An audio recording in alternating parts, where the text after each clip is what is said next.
Bonjour à tous et bienvenue dans cette nouvelle édition de Afrique Spotlight, votre émission qui met en lumière les femmes et les hommes talentueux du continent africain.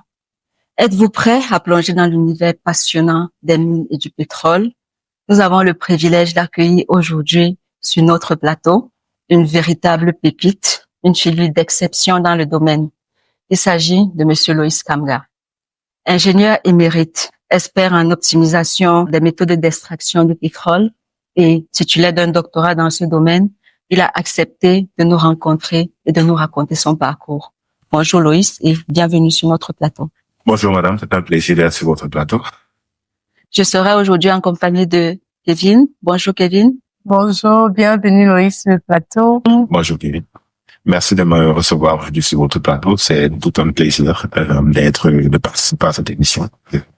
Merci. L'honneur est le nôtre. Nous sommes vraiment ravis de vous recevoir. Alors Loïs, pour nos téléspectateurs, est-ce que tu peux te présenter en tes propres termes? Oui, bien sûr. Mon nom c'est Loïs Kamga, comme on l'avait si dit. Je suis originaire du Cameroun et ça fait assez longtemps que je suis au Colorado, aux États-Unis particulièrement, mais au Colorado aussi. Et arrivé au Colorado, j'ai fait mes 2 premiers degrés, mon bachelor et mon master, comme on dit, en ingénierie pétrolière.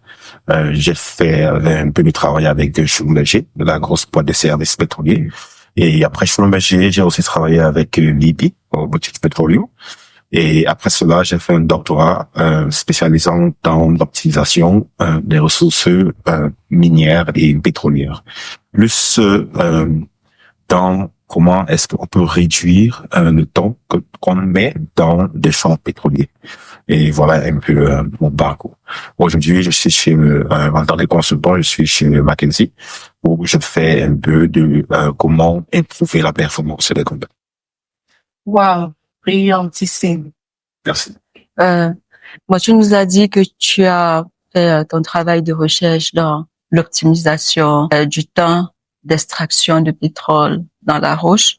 Est-ce que tu peux nous en dire un peu plus, s'il te plaît? Vous savez que généralement, pendant les opérations pétrolières, il y a plusieurs mouvements qui se produisent. Premièrement, le forage pétrolier. Pendant le forage, il y a un certain groupe de personnes qui doivent être sur le champ pétrolier. Il y a un certain nombre de machines qu'on doit avoir sur le champ pétrolier. Il y a un certain nombre de voitures, comme les camions, des trucks, qu'on doit avoir sur le champ pétrolier. Et après cela, on doit passer à ce qu'on appelle la production pétrolière. Et pendant la production pétrolière aussi, il y a un certain nombre de choses qui doivent s'écouler. Très souvent, pendant ce temps-là, si on a loué une machine, ça peut aller au coût d'un demi-million de dollars par jour pour la machine.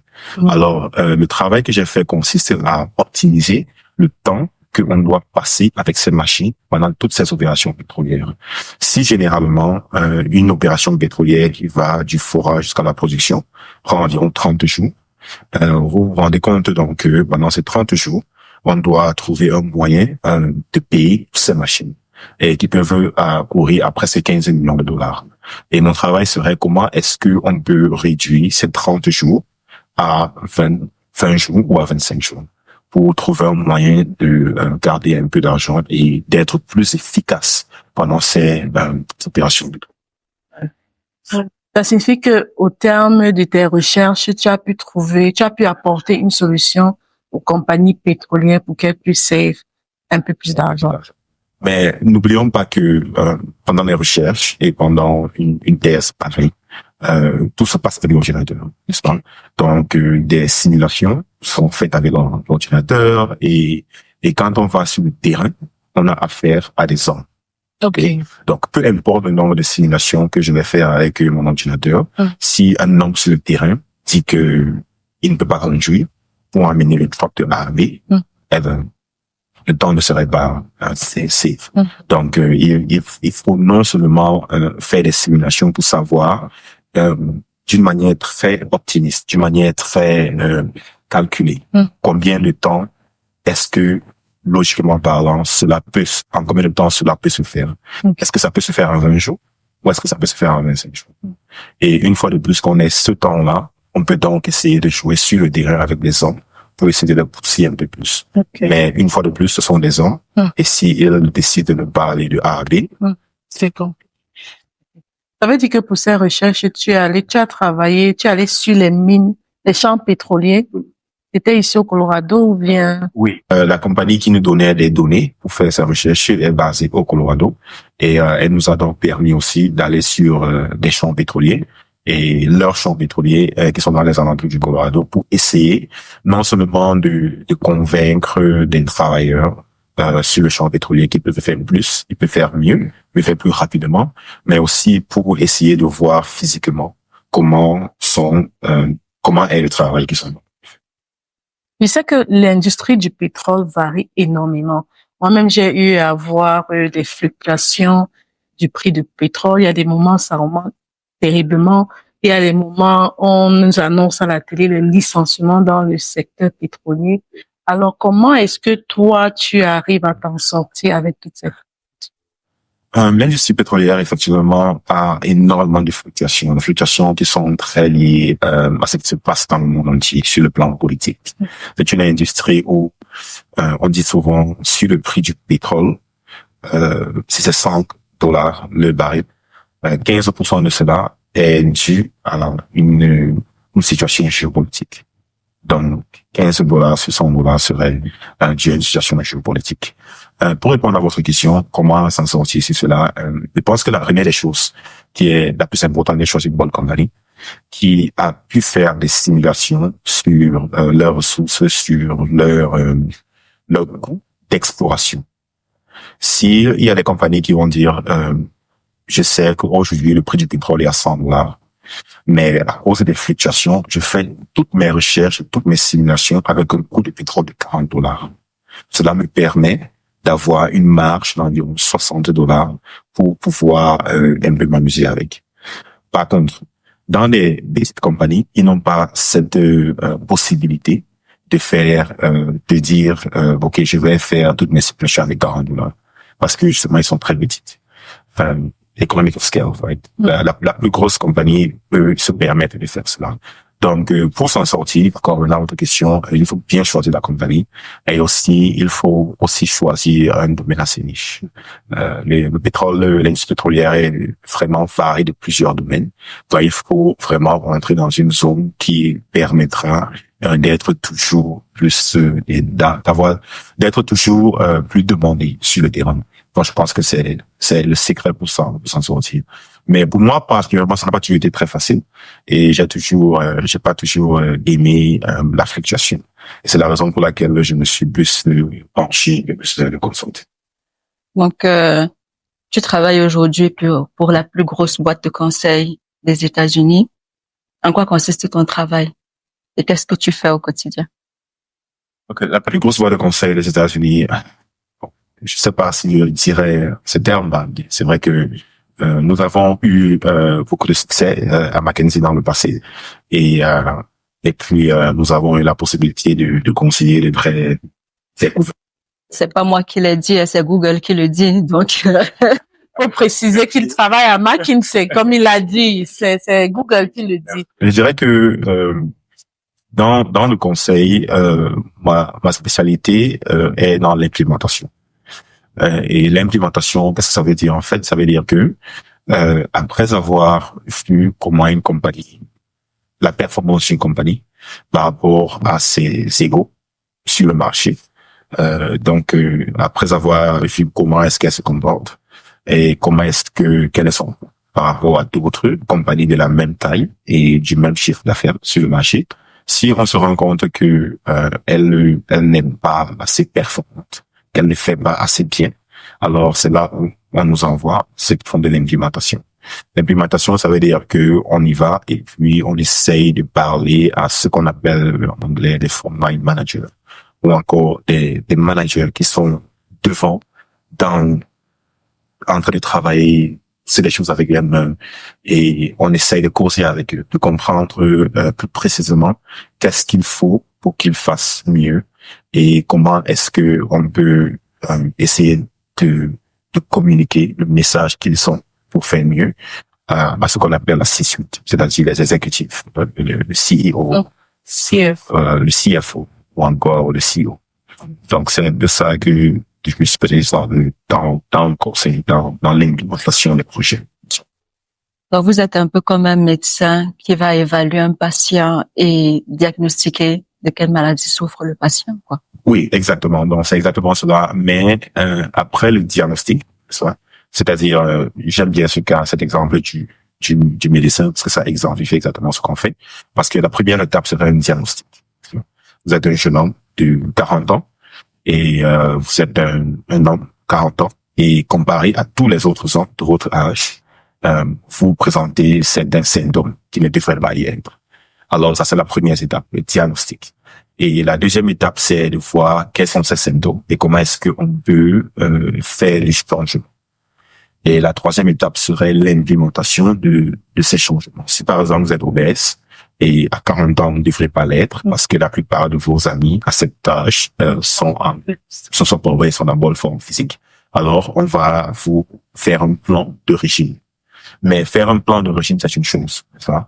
Et y aller et vraiment marcher, si vous devez marcher, manger ce que vous devez manger, ça c'est autre chose. Donc, et c'est là où moi j'interviens, de l'implémentation, c'est-à-dire je vais à la cuisine, je demande qu'est-ce qu'on prépare aujourd'hui, et pourquoi on prépare ceci, pourquoi on prépare cela. Et je vais parler au patient, je dis voilà ce que tu vas manger aujourd'hui, et voilà la raison pour laquelle tu vas manger cela aujourd'hui. Et s'il n'a pas marché, s'il n'a pas fait sa course dehors, je vais le voir, je me dis il faut qu'on sorte, qu'on aille courir, et on va courir. Et on va revenir. Donc, pour essayer de le remettre à jour, comme tous ses amis du camp. Et je suis un peu curieuse. Lorsque tu effectues la transition du pétrole vers le consulting, est-ce que ton doctorat en pétroleum t'a apporté, est-ce que tu es en train d'utiliser des connaissances provenant de ta formation en tant que docteur en pétrole? Oui, je l'utilise toujours parce que la réponse directe à cette question serait oui, je l'utilise. Et comment est-ce que je l'utilise? Déjà, pendant mon doctorat, une fois de plus, ma thèse était la réduction du temps non productif pour le travail. Ça veut dire que pour ces compagnies qui n'ont pas une performance élevée comme leurs autres compagnies, alors qu'est-ce qui se passe?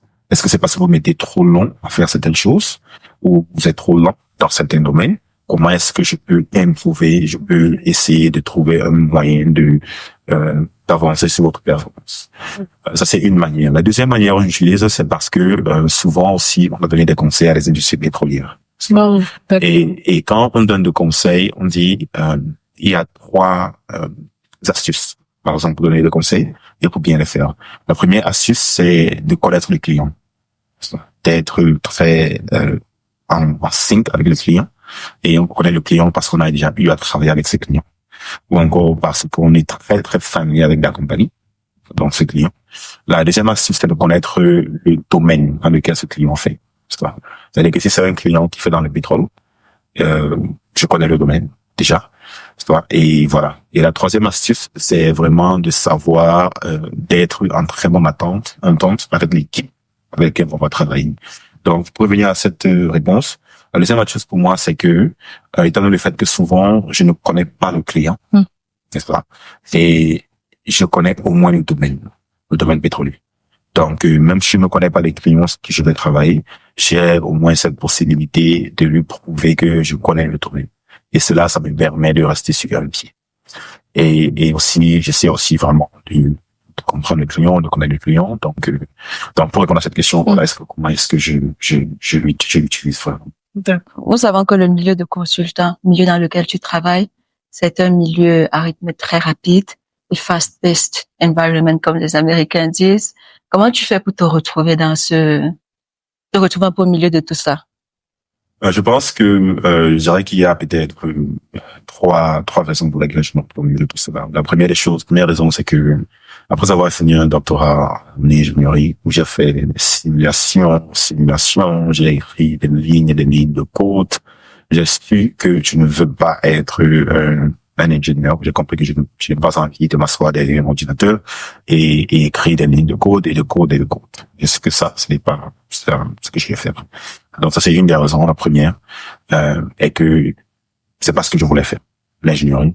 Et la deuxième raison, c'est parce que, étant le fait que c'est un fast-paced environment, j'aime bien ce style d'environnement parce que ça me permet d'y aller rapidement. Je suis pas très patient par nature. Donc, cela me permet d'y aller rapidement, de comprendre et de pousser aussi où il faut pousser. Et aussi la troisième raison, je dirais que la troisième et la dernière raison, c'est parce que vous savez, quand on dit qu'on va d'un bachelor degree, c'est la porte d'opportunité est extrêmement grande. Et quand on va vers un doctorat, on réduit de cette porte d'opportunité parce qu'on se spécialise. Ouais. Et je pense que la troisième raison serait que en retournant vers le consulting, c'était un peu pour réagrandir cette porte d'opportunité. Donc, et cela me permettrait de le faire. Donc, je pense que c'est les trois raisons pour lesquelles j'aime bien cette industrie. Alors, en termes de ton parcours, aujourd'hui, tu abordes plusieurs chapeaux. Tu es à la fois docteur en petroleum, tu es consultant. Quels sont les défis que tu as rencontrés au cours de ton parcours? Les défis sont plein. Et souvent, on oublie les défis parce que après chaque défi, il y a un petit succès. On oublie ça. Quelqu'un a dit que ce que tout miracle a en commun, c'est un problème. Sans problème, il n'y a pas de miracle. Donc, il faut bien l'avoir avant faut avoir des défis avant d'avoir le succès. Donc, je pense que, comme défi déjà, pour moi, entrer dans une industrie avec beaucoup de fluctuations, comme vous l'avez noté, c'était pas très facile. Commençons déjà ma carrière avec Schlumberger, énormément de fluctuations. Et c'est une compagnie de services dont nous offrons nos services aux compagnies pétrolières. Et quand les compagnies pétrolières n'ont pas besoin de nos services, alors il faut trouver un moyen de se faire de l'argent. Donc, je pense que c'était le premier défi pour moi déjà, de trouver vraiment une place dans Schlumberger. Et une place où je voudrais faire vraiment ce que j'ai envie de faire. Le deuxième défi était autour du fait que l'industrie pétrolière, c'est une industrie, il faut toujours aller sur le terrain, il faut toujours aller où ça vous appelle. Et une décision pour moi de rester au Colorado était une décision plus émotionnelle que rationnelle ou intellectuelle. Donc, dans le sens où si je voudrais continuer, si j'aurais voulu continuer dans l'industrie pétrolière, j'aurais dû aller à Houston, Texas, quelque part. Mais j'ai beaucoup aimé le Colorado, donc c'était pas facile. Mais à l'instant au Colorado, j'ai aussi eu l'opportunité de faire ma maîtrise à l'une des plus grosses écoles de pétrole et de mines du Colorado, qui est Colorado School of Mines. Donc, et même arrivé là aussi, c'est une école excessivement chère. Donc, il fallait aussi trouver un autre défi, c'était de trouver comment est-ce que je vais financer ces études, qu'est-ce que je vais faire, comment est-ce que je vais amener les professeurs et aussi des chercheurs à me subventionner et à investir sur moi. Et donc, ça, c'est la deuxième des choses dans notre défi que j'ai eu à avoir. Et une fois de plus, étant donné la fluctuation du pétrole après ma maîtrise en pétrole, travaillant pour British Petroleum ou BP, connu d'autres défis encore une fois de plus, pas très évident, c'est pas très facile. Et quand j'ai suis retourné pour faire un doctorat, je n'ai pas voulu le faire directement en pétrole, mais quelque chose de plus global, comme l'optimisation qui peut se retrouver partout. Donc, beaucoup de mes camarades de doctorat aujourd'hui, ils travaillent pour Uber parce qu'ils font dans l'optimisation des routes. Comment est-ce que je vais prendre le client A avant de prendre le client B avant de prendre le client C? C'est toujours une partie de l'optimisation. Comment est-ce que je vais choisir les clients dans Uber d'une manière très efficiente. D'autres sont à Amazon parce que justement c'est la même chose. Comment est-ce que je vais délivrer des packages d'une manière très efficiente sur le terrain. Donc je pense que en faisant cela, c'était encore notre défi parce que il fallait que j'apprenne à écrire des lignes de code. Il fallait que je rentre mon ordinateur et que je fasse c'est pas très évident, mais avec beaucoup d'efforts, beaucoup de travail, j'ai pu m'en sortir. Mais plus avec beaucoup de soutien de mes conseillers et aussi beaucoup plus de soutien de mes professeurs et mes conseils que j'ai pu parler. Mais compte tenu de tous les défis que tu as eu, est-ce que tu penses qu'aujourd'hui, c'est ta faveur de pétrole? C'est une question très difficile. Hein? Non, elle est difficile parce que je pense qu'il faut vraiment être passionné dans cette filière et il faut être prêt à y aller. À se lever et à y aller. Et à se lever et à dire, c'est bon, j'y vais.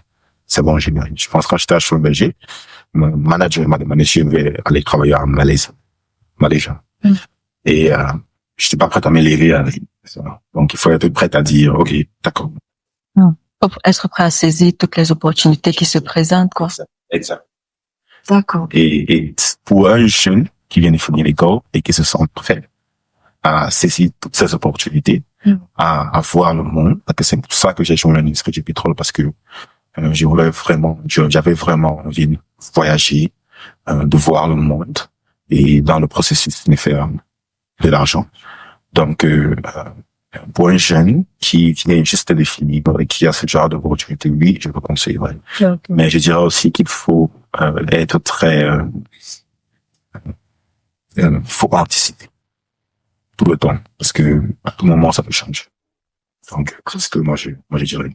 Et on a parlé beaucoup de défis tout à l'heure. Est-ce que le fait d'être africain, d'être une minorité entre guillemets, est un frein, c'est un avantage ou c'est un inconvénient, ce domaine? Cette question est assez difficile à répondre. Elle est difficile parce que je dirais que elle va donner la réponse du consultant. Ça dépend. Ça dépend parce que ça peut être un avantage ou ça peut être un inconvénient. Un avantage, je commencerai par les avantages parce que je pense que 40% des ressources pétrolières se trouvent en Afrique.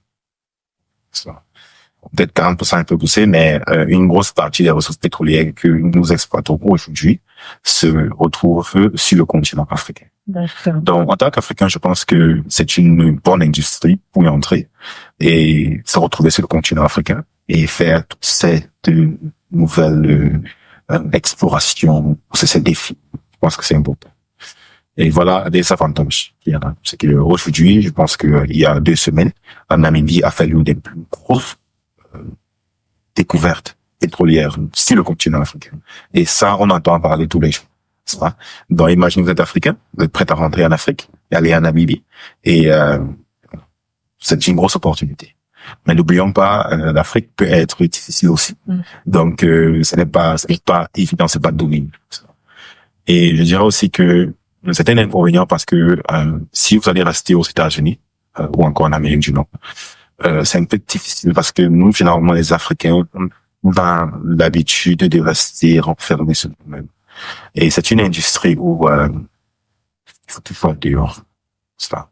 Il faut aller, je me souviens quand j'étais à Schlumberger, c'était lundi à jeudi, on travaille dur, vendredi, on travaille jusqu'à 11h, on va manger, ça devient happy hour, et on va jouer au golf jusqu'à 18h. Donc donc il faut toujours être prêt à y aller. Parce que ce sont ces terrains pendant ces happy hour à partir de midi, 11h, que comme boss, votre patron vous connaît un peu plus mieux, et c'est qui vous êtes. Et quand on est aussi jeune, vraiment la seule chose qu'on peut apporter à une compagnie, à une industrie, c'est la loyauté. Parce qu'on ne peut pas apporter de l'expérience. Oui. On n'en a pas. On ne peut pas apporter des ressources. On n'en a pas. La seule chose qu'on peut vraiment apporter, c'est la loyauté. Et la manière dont votre patron saura que vous êtes vraiment loyal, c'est en étant là, présent à tous les événements, que ce soit happy hour, golf, c'est le week-end, venez chez moi pour un barbecue. Il faut qu'il vous voie. Pour qu'il comprenne que vous êtes loyal à lui et à l'entreprise. Mais s'il vous voit d'une manière très sporadique, de temps en temps, ici, là, il n'est pas très sûr de votre sens de loyauté. Et donc, je pense que Mais j'ai quand même une petite question qui me trotte derrière la tête, là. D'où te vient cette passion, cette envie de faire dans le pétrole, dans les mines? Ok. Parce que c'était un peu de hasard. Voilà, je dois avouer. Si je raconte l'histoire, c'est parce que en venant aux États-Unis, je ne parlais que le français. J'étais très jeune. Et j'avais 27 ans, je ne parlais que le français et pas de l'anglais. Et je comprenais bien les maths et les physiques. Parce que c'est un langage assez universel. Mes parents voulaient bien sûr que j'aille à l'école de médecine. Je sais pas très sûr. Mais une chose était sûre, c'est que je voudrais toujours faire les maths et les physiques. Parce que ça me permettait vraiment de m'assimiler aux autres. Et vraiment de comprendre. Donc, voulant faire les maths et les physiques, j'ai pensé que l'ingénierie était pour moi la meilleure des choses à faire. Et comme toute école aux États-Unis coûte excessivement cher, il y a eu une école au Nouveau-Mexique qui était très affordable et comparé à toute autre école. Et quand la brochure a apparu dans Mailbox, je l'ai regardé, j'ai dit, oh, un Nouveau-Mexique, une école d'ingénierie spécialisée et ils sont très, très moins chers comparé aux autres écoles. Et je vais essayer de voir si je peux y aller. Et en regardant toutes les filières d'ingénierie, j'ai vu Petroleum Engineering. J'ai dit, bon, je me souviens, les gens en parlaient beaucoup quand j'étais au Cameroun. Des pétroliers. Les pétroles. Et puis, j'ai dit que, ben voilà. Je vais être appelé pétrolier. Et c'était l'ingénierie pétrolière, donc. J'ai dit à mon papa que bon, je vais faire ma valise et je vais me diriger, ouest. Et parce qu'on habitait tous au East Coast. Et je me dirigeais ouest, découvrir de nouvelles frontières. Et mon papa m'a dit, d'accord, tu es déjà un garçon, je pense que c'est ce qui est mieux pour toi, vas-y. Donc, c'est là, comme ça que je me suis retrouvé dans l'industrie pétrolière. Là, vous parlez de professionnel,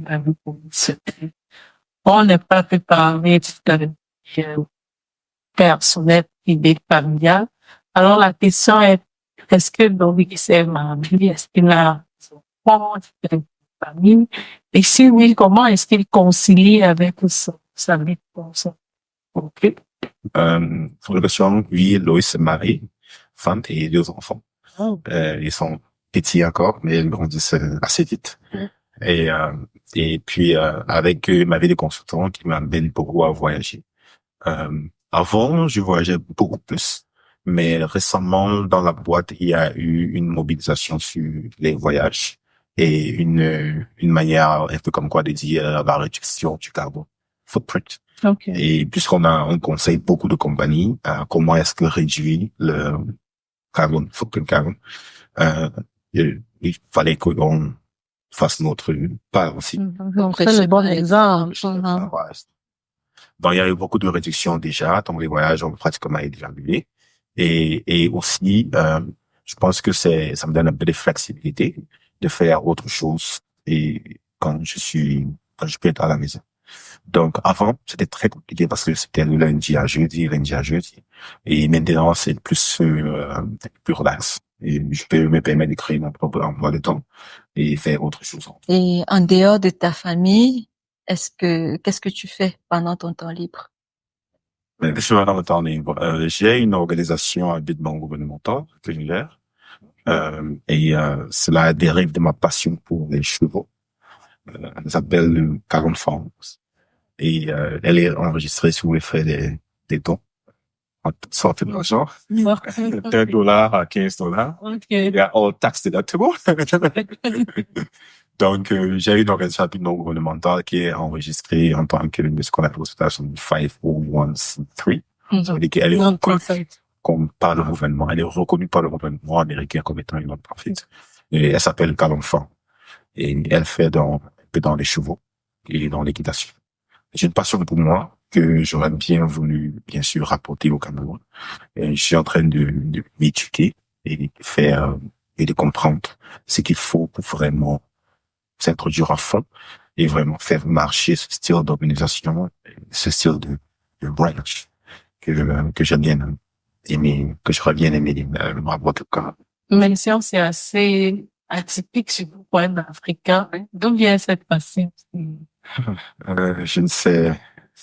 Je pense que c'était pendant un de mes voyages au Texas, euh, pendant un stage de vacances pour Halliburton, qui est aussi une compagnie de services pétroliers. Et c'était dans un endroit assez retiré du Texas. Et mon boss, une fois de plus, il faut toujours socialiser, lui montrer de la loyauté. Il m'a donc invité chez lui et puis il m'a dit viens à la maison et puis on va un peu on va faire du barbecue à l'américaine, à la texane. Et on va un peu monter à chevaux et on va faire des choses qui sont un peu fun que les gens du Texas aiment bien faire. Et moi, étant du Colorado, j'ai dit, bon, c'est une bonne opportunité pour aussi voir comment les vrais Texans se comportent et qu'est-ce qu'il y a de différent par rapport à eux au Colorado. Donc, je suis allé chez lui et il avait des chevaux. Et c'est là que j'ai commencé à donner à cheval chez lui. Et c'est vraiment là où la passion s'est agrandie. Et l'amour pour les chevaux aussi a grandi. D'accord. Alors, Loïs, aujourd'hui, quel conseil tu donnerais au service de l'Olympiade de façon générale? Ces jeunes Africains parfois ont peut-être devenir pétrolier comme ça, peut-être pas travailler dans les plus grandes fermes de production pétrole. Je pense que je dirais que la base est importante. Et la base, c'est l'éducation. Et ça veut pas forcément dire un doctorat, ça veut pas forcément dire une maîtrise, mais au moins un vachement comme dans quelque chose dont tu parles, c'est une passion. Parce que c'est ça la base, c'est importante. Je pense que je dirais que la chose la plus importante après la base, c'est d'avoir des mentors. Parce qu'avec ces mentors, vous allez éviter de répéter les erreurs de ces mentors et vous allez, ce que normalement vous devriez apprendre par vous-même en 6 mois. Le mentor peut vous raccourcir le chemin par 50%. Vous connaissez un truc. Je pense que voilà, il faut toujours cultiver des mentors. Et avoir ces mentors. Je prends toujours l'exemple de Jésus qui avait 12 disciples. Et chaque disciple avait une fonction. Et vous tous ces mentors dans différentes fonctions de votre vie, que ce soit à la maison, que ce soit au travail, que ce soit dans le futur, et toujours ces mentors et communiquer toujours avec eux. Et je pense que la troisième des choses que je dirais serait vraiment de ne pas être renfermé dans votre propre coquille, mais sortez et découvrez les gens et planifier, avoir un calendrier, planifier ce samedi, je dois avoir un brunch avec mon mentor A. Je dois faire quelque chose avec lui. Ce dimanche, voilà ce que je dois faire. Lundi après-midi, voilà, il faut, parce que les relations, ça se cultive. Il faut pas seulement dire, oh, j'ai un mentor et je l'appelle juste quand j'ai besoin de lui. Mais il faut essayer de conserver et cultiver ces relations en sortant et en étant très social. Je pense que c'est ce que je dirais. Les 3 conseils que je dirais, votre base, d'avoir des mentors et vraiment social. Très bon conseil. Je crois que je vais essayer d'appliquer. C'est clair. Et en parlant de mentor, est-ce que tu serais prêt à écouter des jeunes qui aimeraient peut-être te contacter pour avoir de tes conseils personnalisés? Oui, bien sûr. Toujours ouvert. Très bien. Alors, Loïs, nous sommes extrêmement ravis une fois de plus que tu aies accepté notre invitation. Nous n'aimerons pas que tu refasses les mêmes. Oui, toi, C'était vraiment un plaisir d'y être là aujourd'hui. bienvenue anytime si tu souhaites revenir en vos conseils. Merci beaucoup. OK. Donc, chers téléspectateurs, c'était Afrique Spotlight avec un guest star, Loïs Kanga. Vous avez pu voir comme moi qu'il a la maîtrise du secteur pétrolier.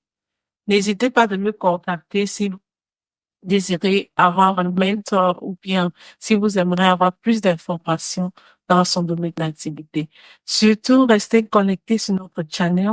N'oubliez pas de vous abonner et de cliquer sur la cloche de notification pour ne rater aucune success stories. À très bientôt et merci à vous.